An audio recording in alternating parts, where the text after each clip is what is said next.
Hey, what's going on, everybody? Welcome. Today is Friday, March 3rd, 2023. My name's Jeremy. This is my first cup.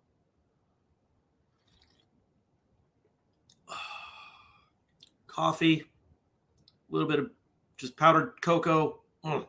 So good. Who's here? I want to say good morning to Nathan, Frank, Andy, Tommy, Jenny, Stacy, and all the rest of you out there, whether you're watching live later or listening. Thank you for coming by. It is Kelly's birthday. If you've been around a while, you've at least heard that name, even if you don't know her. But happy birthday, Kelly. Hope you have a wonderful, wonderful day. Hope Andy spoils you. Hope everybody spoils you. Hope you are treated as the wonderful human being that you are. Not that you shouldn't be every other day, but maybe more so today. How's that? And it says, Happy Flex Friday and happy birthday, Master Kelly. All right. Well, how are you? How was your yesterday? So I think I mentioned to you, I did not sleep well the night before, and I took several naps yesterday. I've been trying to catch back up, and I feel like I'm almost there. We'll be there by the end of the weekend, and feeling a lot better this morning. I think I mentioned to you, was it last week when I put it on, that I was wearing a black plastic ring, and no, I had not gotten married. It was a ring sizer for this thing that I'm wearing now, which we are not sponsored by. We have no affiliation with them, but Oura Ring, O-U-R-A. It's a wearable, tracks sleep and a bunch of things. And I've done some wrist ones, and they never really worked well for me. There was another brand that their customer service was rude, so I stopped with that one. And I was looking at my sleep last night. Apparently, I'm not sleeping as well as I think I am. So this is the next project, is to work on my sleep, because I've done this before. I didn't realize things had changed, but we'll see. Kelly says, thank you. And absolutely, Andy is spoiling me. Frank says, I am hoping you word nerds will enjoy today's jokes. And Jenny says she can't wait. Awesome. Well, I want to know what you all did today, and yesterday. I want to know what you're going to do today. I want to know what you've got going on this weekend.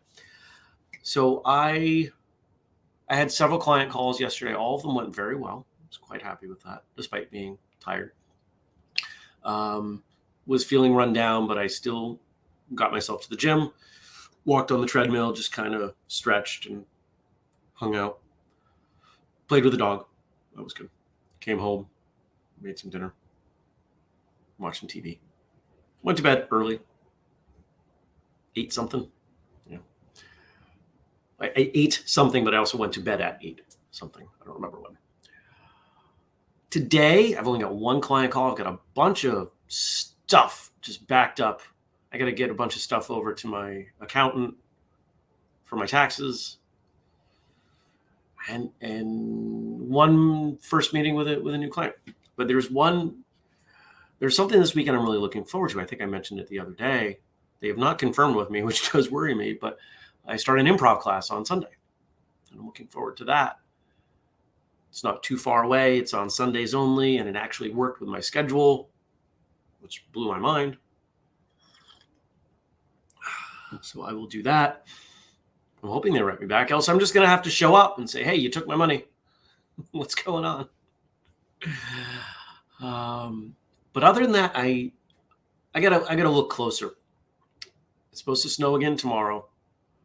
And I want to go hiking. I haven't been out in the woods when did I last go?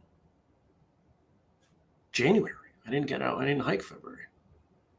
And one of my commitments to myself for this year was to try to do that every month. So I guess I'll have to go twice this month. Make up for it. But I'll get out, hopefully get out there and walk around in the woods. We'll see how bad the snow is going to be. And what about you? What are you doing? What are you looking forward to? Maybe some training things. Maybe some non-training things. I want to know. It's actually not snowing right now. Is that true?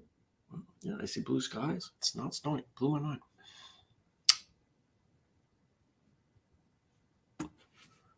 Frank says, I'm not going to lie. I'm quite envious of the fact that there is a dog at the gym you go to. There are dogs pretty much everywhere you go in Vermont, which is pretty cool. It's quite frequent that you have dogs around. It's, people are surprised I don't have a dog. That's how common dogs are here. And then even more so with, my personality. But Vulcan is a sweet dog, and in the winter we play outside after I work out. He knows this. He gets excited when I get there because he knows that when I leave, we're going to go play in the snow. And yesterday I was throwing snowballs for him. He just buries his face in the snow, just the tail's going a mile a minute. He loves life. Jenny says, one of my former students invited me to see her perform in her high school musical tonight. I'm looking forward to it. I need some downtime for just me. Oh, that's awesome. What show? Tommy says, it should be fun. I love improv. I took a class years ago, decades now. I hope you really like it. Thank you. I took an improv class in college and enjoyed it, and it was very beneficial to me. And I'm, here I am. I'm a whole different person now. And I wonder how it'll go. I try to bring my understanding of the principles of improv into what I do, especially on martial arts radio. I'm not combative, right? I just work with whatever the guest gives me. And really to me, that's also my philosophy of martial arts. Whatever comes at me, I'm going to work with it. I'm not going to try to stop it. I'm going to work with it.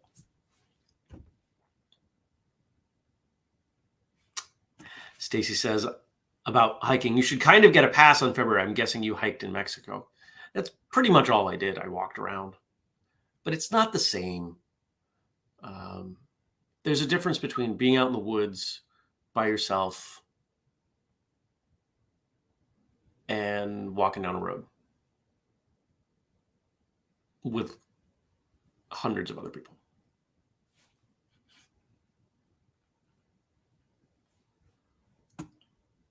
But thank you. I appreciate the pass.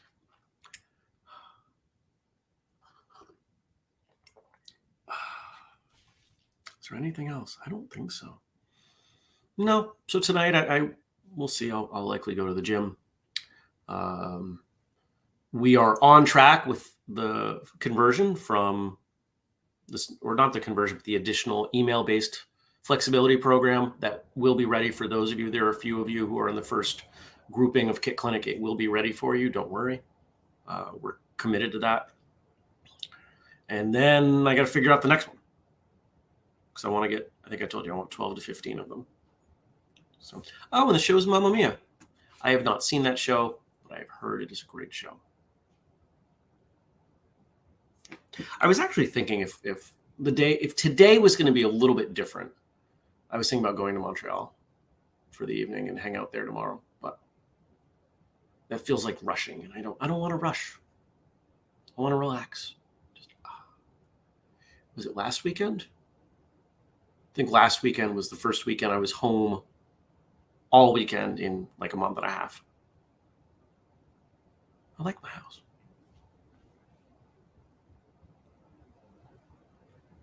All right, well, let's do jokes.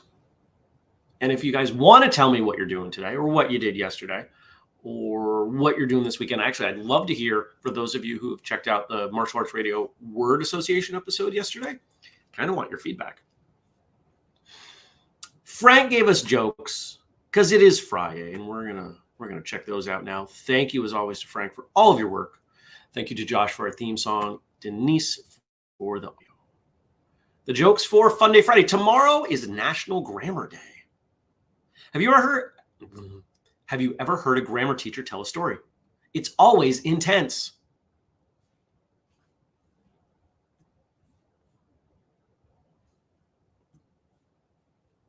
I just spoke to Bill Withers. I told him, ain't no sunshine is bad grammar. He said, I know.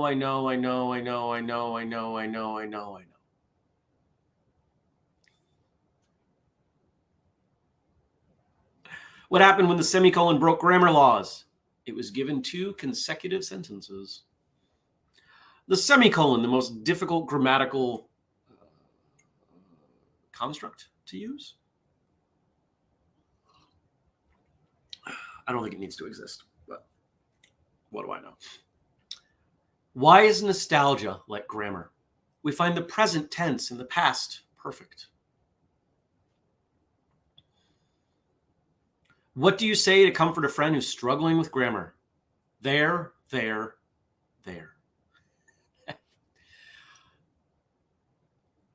I love that joke as a spoken joke even more because not only certain people are going to get it. There.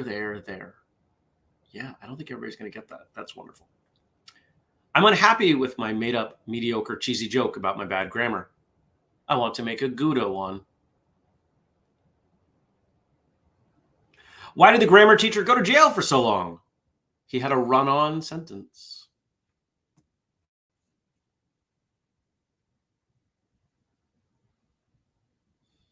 Tommy says, LOL, Bill Withers.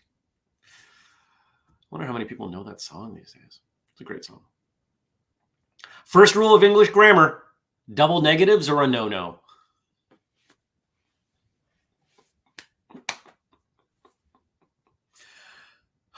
So good. I blocked a girl for correcting my grammar. It fielded good. Back in school, grammar was always my worst subject. Something about spending an hour reading grammar rules always left me comatose. Comatose. How would you say it? Would you say it comatose and lean into it? Or comatose? No, you'd have to say comatose because coma isn't spelled that way. Always left me comatose. There we go. Thank you for letting me work that out with you. So many people are bothered about correct grammar, but I couldn't care fewer. Grammar matters, spelling matters. It matters. It doesn't matter completely, but it's a sign. It is a sign of understanding, not necessarily intelligence, but it is a sign of understanding the language that you speak, and using correct grammar, especially given that our phones and computers can easily correct for us, is a sign that you want to make the other person's understanding of what you're saying as simple as possible, which means you care about both what you say and the person you're saying it to. When people get lazy on that, it's because they don't actually care. My grammar has suffered since I became a vegetarian. My mistakes. My grammar has suffered since I became a vegetarian. I mistakes. By mistake? The plural of Karen is HOA.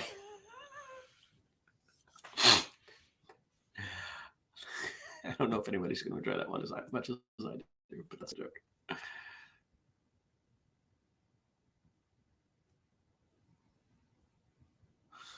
Good morning, Brian.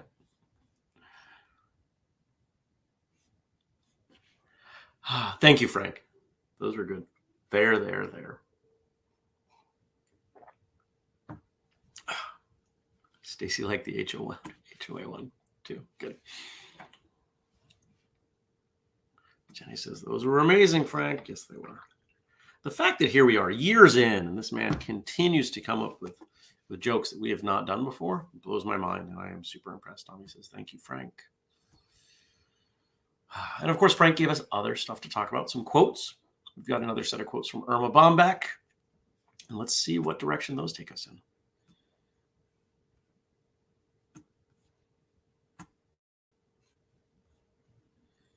Seize the moment.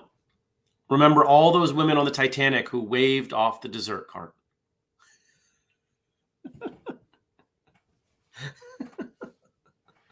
That's funny. Doesn't mean you always have dessert. Doesn't mean you always indulge, but it does mean you have to find balance. And you have to plan for the future, but you have to live in today, at least somewhat. If you don't, if you're constantly postponing enjoyment, if the only time you're ever going to find joy is perpetually in the future, well, you're missing out. What about right now? Might it mean that you sacrifice a little bit of later? Yeah. But you have to have balance. But you also shouldn't completely live in today. Because if you plan a little bit for tomorrow, tomorrow's better.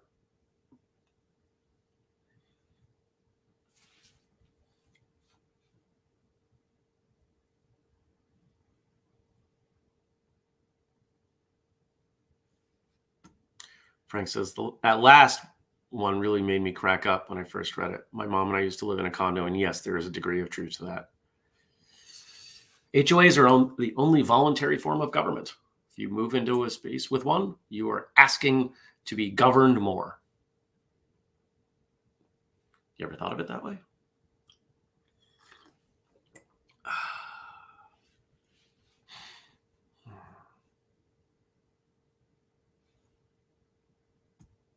Next.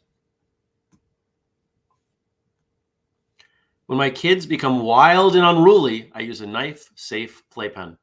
When they're finished, I climb out. Oh, that's good.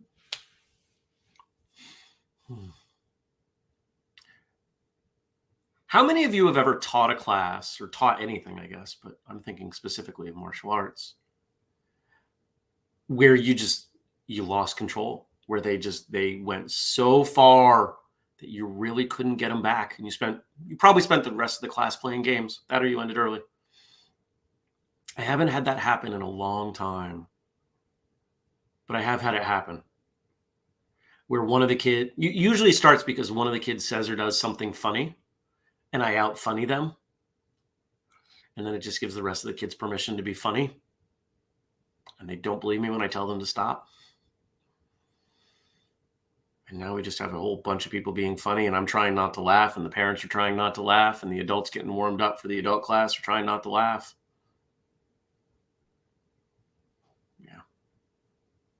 Yeah, that hasn't happened to me.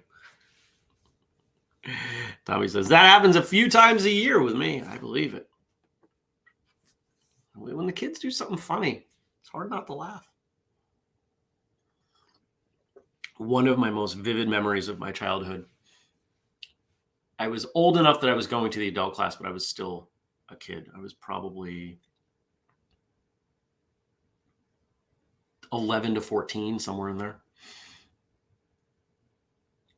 And a kid raised their hand for something, and the instructor called on them. It was mildly relevant to what they were doing. And then another kid raised their hand, I guess because she wanted to feel involved, and said, my babysitter has a sick pig. And I remember the instructor, she looks at the kid and she just turns to everyone, the adults on the side. I don't know what to say to that. This is 30 years ago, and I still remember it so vividly. It was so funny. It was so out of nowhere. I bet she remembers it too. Kelly says, someone farts, all done. Yep. Tommy says, yep, farts happen. I almost wonder, Andrew, if you see this, I have this, I wonder if we should do an episode on farts in class. Not just because of farting, but because the ways that it is handled is actually an interesting perspective on the different styles of martial arts instruction in school culture. You could laugh about it. You can ignore it. You can preemptively scold people who were about to laugh about it.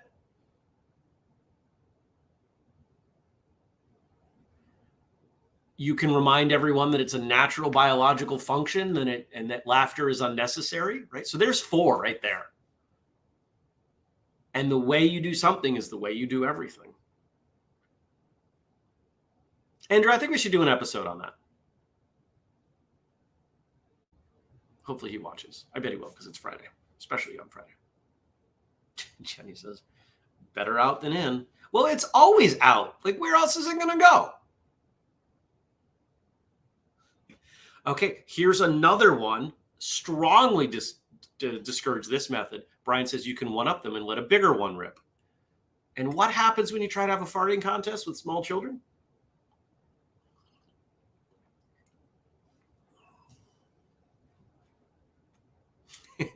Andy says, have a wonderful weekend, you all. You too, Andy. Take care. Yeah, nobody's going to be happy with a farting contest.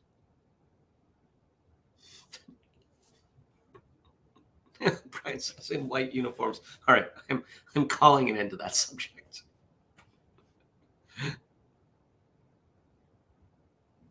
Tommy says, my students know if they want to get me sideways, just bring up my dogs. All right. Our last Irma Bombeck quote. So you never know where these quotes are going to take you. And that's one of the things I love about them. My idea of housework is to sweep the room with a glance.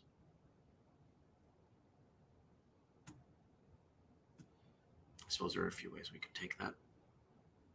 Dennis, that's exactly what I was thinking. I don't know. I mean, I can relate this back. Sweep the room with a glance. You know, we could talk about being observational and noticing what's happening. And it is quite easy when you get focused on, say, cleaning a room, the minutia there, that you miss the bigger picture.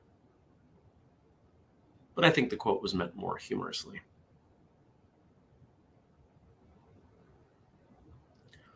You know, that's something I've always found interesting is the culture, and forgive me if this happens in other traditions, but I've only witnessed it in karate schools where maintaining the physical space is an honor rather than a chore. And people will volunteer and take pride in sweeping the floor and cleaning the windows and things like that. It's an element of, again, from my observation, specifically Japanese traditions, I suppose Japanese and Okinawan traditions, that I've always appreciated.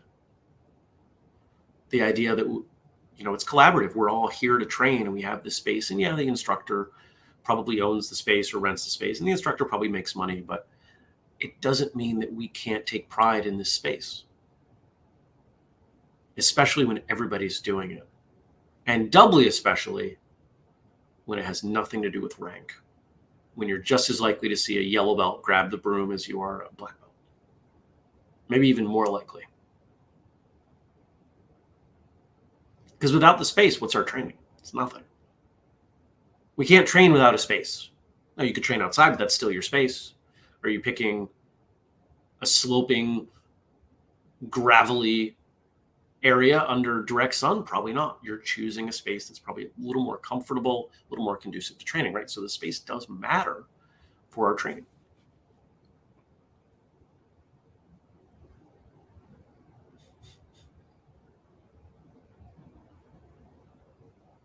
Don't worry, Jenny. I wasn't going to read it. I love you all. You're all ridiculous. That's why I love you. What else? What else do I want to say about that? I don't think I want to say anything else. No, that's not true. What if we extend that back into life in general? I think a lot of us have this attitude like there are certain things that are above us or beneath us. Well, a lot of people are very good at saying, well, it's not beneath me. It's not beneath me to clean my toilet or to do this grunt work. But a lot of us will say that's above me. Maybe you don't say it out loud, but you say it to yourself. So if there's nothing that is below you, there's nothing that is above you. It has to work that way. I suppose it doesn't have to, but it does. Doesn't mean you're great at it. Doesn't mean you enjoy it, but you can do it. Maybe you have to grow into it a bit. But to say it's above you is to say that you are not good enough. Everything is within reach. You just might have to stretch.